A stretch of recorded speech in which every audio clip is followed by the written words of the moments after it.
Peter Criss's 1978 solo album is a soulful and dynamic journey, reflecting the versatile talents of the Kiss drummer.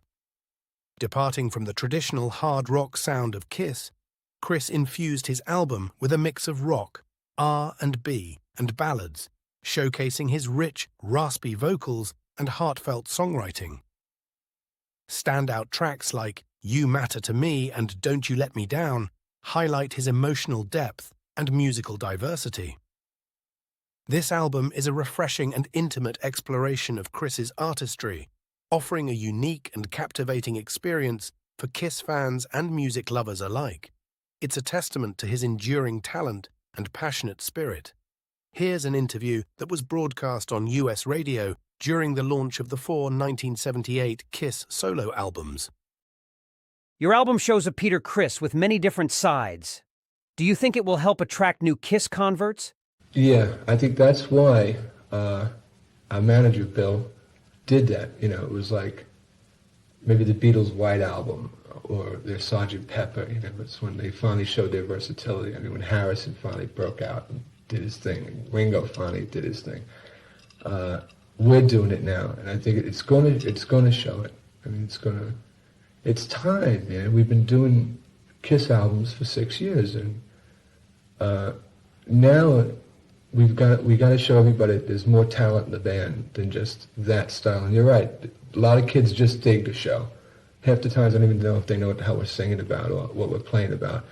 With Beth, they really listened. I mean, because it did make the top 10. I did win a big award for it. They're going to listen again now. I think it's going to make our audience bigger. This is a very New York album. Did you plan it that way? Yeah, well, it is New York. I mean, because I played clubs like Trudy Heller's and the Metropole, and I played with Joey D for a while doing the Peppermint Twist. And there's a song that I do called I Can't Stop the Rain, and I open it up in an echo chamber like I'd be in a subway in New York, and I go, this is New York. And it is very New York, and I did some tunes in New York City, but I did the rest out here, and what I was afraid of was LA musicians thinking, oh man, they're so laid back, and let's take a health salad break, and you know, I'm not gonna really get no kick-ass music from them, and they're not gonna play real New York City for me. But I was fooled, because Vinny Poncia, my producer, is from Brooklyn, and he grew up in the streets also, and he got musicians that really played very streetsy, very, very, very New Yorkish, which I needed very bad, because I'm from New York, and I'm proud of it. I'm really from Brooklyn. But how did you like working with Vinny Poncia? Yes, I am. He's, how could I say it? Extremely bright. I mean, one of the brightest.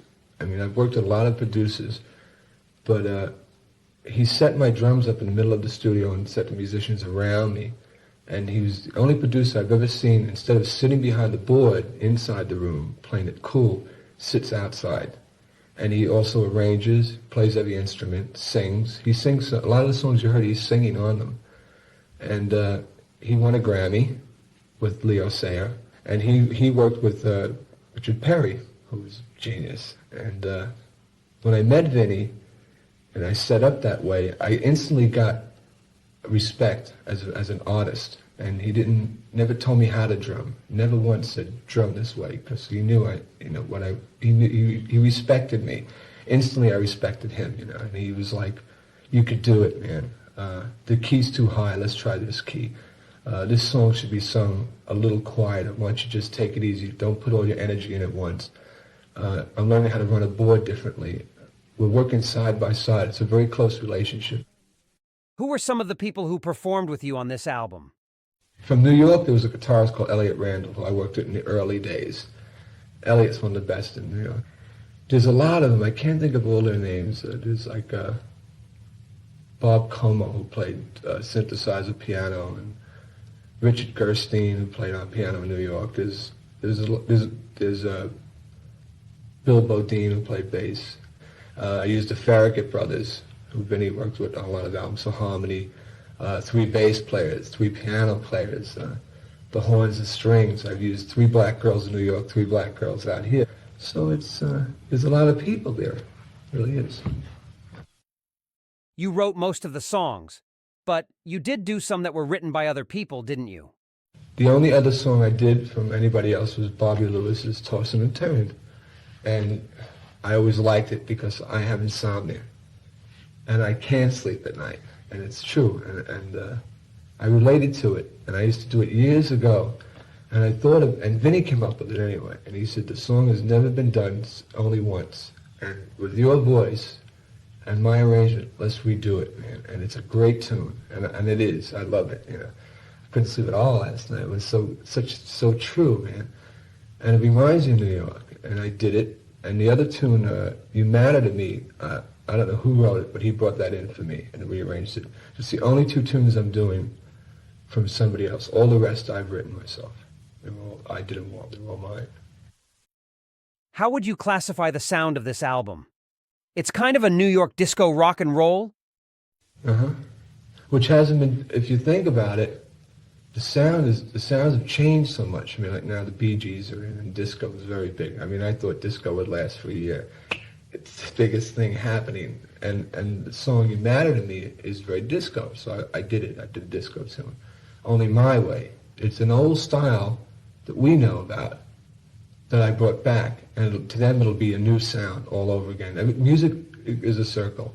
Clothing is a circle. Everything's a circle. It comes back. I want to bring back that era when Sam and Dave, you know, Soul Man, all that Motown was really big then, you know, and they had the Supremes and the Shangri-Las, and it was really a happening era. And it was good dancing music, and now dancing's back. It must have been a tremendous feeling to let all those ideas in your head come pouring out.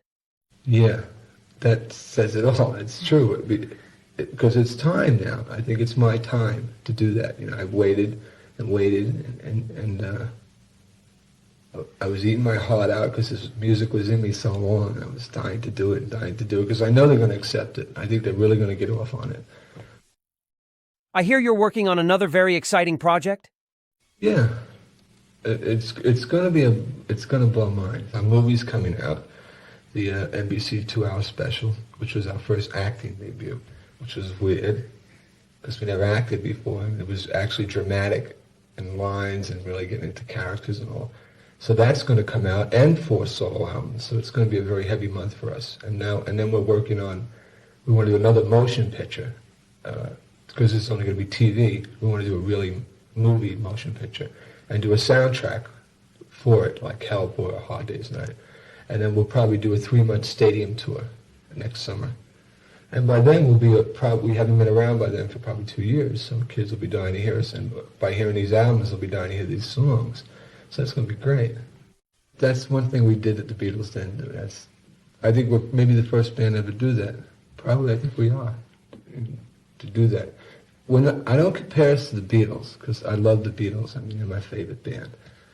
But we are a phenomenon, and we're the only group that, like the Beatles, sold lunch boxes and radios and buttons and buckles and all that stuff. And no other band's done that. And we had the largest show that's ever been put out. And we do cause insanity, and kids go crazy, you know. And I haven't seen that since the Beatles. And we're the first New York band to become a supergroup. No New York band has ever become a supergroup, nor sold out the Garden 3 nights. I'm really proud of that, very, very proud of that. And it'll go down in history. I don't remember any band from New York except for the Rascals, and they weren't even as big as us. But they were great. They weren't a phenomenon. KISS is a phenomenon. I mean, we really are, and I'm proud of it. And it's scary. I don't like to think about it a lot because it scares me, because I don't believe we're that big until I get on the ramp and run up it and hit the stage. You know, like Tokyo, you know, we sold out 6 nights at the Budokan and broke the Beatles records, and they didn't even know what we're singing about, and they're fainting and going crazy, and it was like, I felt like I was Ringo Starr, actually, and it was a great feeling, you know, especially being from New York. Usually New York bands don't have a chance, you know, we never did. It's always English groups are the big groups, so I'm really proud of that, I really am. And doing 4 solo albums and still being in KISS is great. I think it's really going to prove, it's going to blow a lot of minds. It really, really is. Probably more than I even realized.